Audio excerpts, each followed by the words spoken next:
अथो श्री श्री सरस्वती स्तोत्रम्। श्वेतपद्मासना देवी श्वेतपुष्पशोभिता, श्वेताम्बरोधरा नित्या श्वेतगन्धानुलेपना, श्वेताक्षसूत्रहस्ता च श्वेतचन्दनचर्चिता, श्वेतवीणाधरा शुभ्रा श्वेतालङ्कारो भूषिता, वन्दिता सिद्धगन्धर्वैर्चर्चिता सुरदानवैः, पूजिता मुनिभिः सर्वैर्ऋषिभिः स्तूयते सदा। स्तोत्रेणानेन त्वां देवीं जगद्धात्रीं सरस्वतीं, ये स्मरन्ति त्रिसन्ध्यायां सर्वां विद्यां लभन्ति ते। श्वेतपद्मासना देवी श्वेतपुष्पशोभिता, श्वेताम्बराधरा नित्या श्वेतगन्धानुलेपना, ये स्मरन्ति त्रिसन्ध्यायां सर्वां विद्यां लभन्ति ते। ये स्मरन्ति त्रिसन्ध्यायां सर्वां विद्यां लभन्ति ते। ये स्मरन्ति त्रिसन्ध्यायां सर्वां विद्यां लभन्ति ते। इति श्री श्री पद्मपुराणे श्री श्री सरस्वती स्तोत्रं सम्पूर्णम्। सरस्वती शब्दটি সার এবং স্ব এই দুটো শব্দের সমন্বয়ে গঠিত। সেই অনুসারে দেবী সরস্বতী শব্দের অর্থ যিনি কারোর মধ্যে সার জ্ঞান প্রকাশ করেন। আবার সরস্বতী শব্দটি সংস্কৃত সুরসবতী শব্দ থেকে এসেছে, যার অর্থ হচ্ছে জলের আধার। সরস্বতী সাক্ষাৎ দেবী মূর্তি এবং নদী রূপেই প্রকটিত।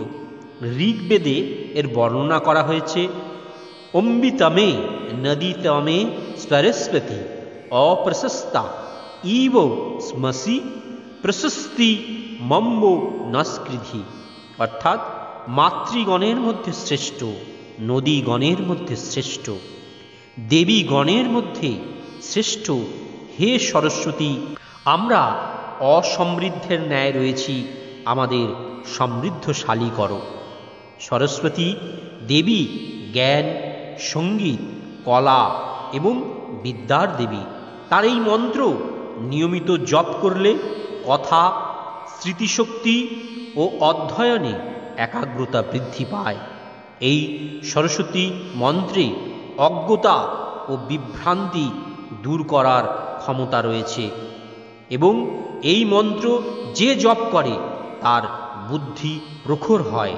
তাই এই মন্ত্র জপ যে শুধুই শিক্ষার্থীদের করার প্রয়োজন তা নয়, যারা ব্যবসা করছেন, কর্মক্ষেত্রে যারা উন্নতি করতে চান, ব্যবসা ক্ষেত্রে যারা উন্নতি করতে চান বা অন্যান্য পেশার সঙ্গে যারা যুক্ত রয়েছেন, সকলেরই এই মন্ত্র নিত্য পাঠের প্রয়োজন আছে। ভক্তি সহকারে এই মন্ত্র জপ করলে যে কোনো ভক্ত তার নিজ নিজ অনুশীলনে দক্ষ হয়ে ওঠে। সে যে কোনো ক্ষেত্রে তার নিজ ক্ষেত্রে সফলতা লাভ করে। তিনি শিল্পী হন, কবি হন, লেখক হন, বক্তা হন, ব্যবসায়ী হন বা চাকুরিরতা কোনো ব্যক্তি হন।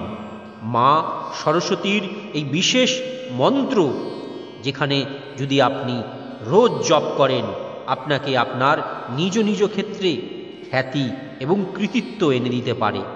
এর সাহায্যে সাফল্যের নতুন উচ্চতায় পৌঁছতে পারেন দেবীর কৃপা লাভ হলে। দেবী সরস্বতীর আরাধনার এই বিশেষ স্তোত্র মন্ত্র ছাত্রছাত্রীদের তার আশীর্বাদ পাওয়ার যোগ্য করে তোলে। এতে মায়ের স্বভাব বর্ণনার পাশাপাশি তার প্রতি বিনয় থাকার কথাও বলা হয়েছে। এই মন্ত্রে বলা হয়েছে যে মহাভাগ্যবতী যার পদ্মের মতন বিশাল চোখ, জ্ঞানদাতা সরস্বতী, আমাকে শিক্ষা দাও, আমি তোমাকে প্রণাম করি।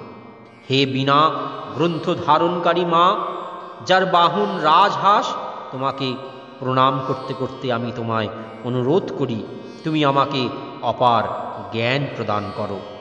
আমি দেবী সরস্বতীকে প্রণাম করি, যার কৃপায় মানুষের মনে দেবতাদের বাস হয়। তাই এই শক্তিশালী স্তবমন্ত্র, এই স্তোত্র মন্ত্র প্রতিদিন পাঠ করুন, জপ করুন, মন থেকে ভক্তি সহকারে, নিষ্ঠা সহকারে দেবীর কাছে প্রার্থনা জানান। দেখবেন দেবীর কৃপা লাভ হলে আপনারা আপনাদের নিজ নিজ পেশায়, নিজ নিজ ক্ষেত্রে, শিক্ষাক্ষেত্রে সফলতার চূড়ায় পৌঁছতে পারবেন। দর্শক বন্ধু, ভিডিওটি আমরা এখানেই শেষ করছি। আগামী ভিডিওতে আবার নতুন কোনো বিষয় নিয়ে আপনাদের সামনে উপস্থিত হব। ততক্ষণ পর্যন্ত আপনারা খুব ভালো থাকুন, সুস্থ থাকুন, আনন্দে থাকুন। জয় গুরু, জয় মা।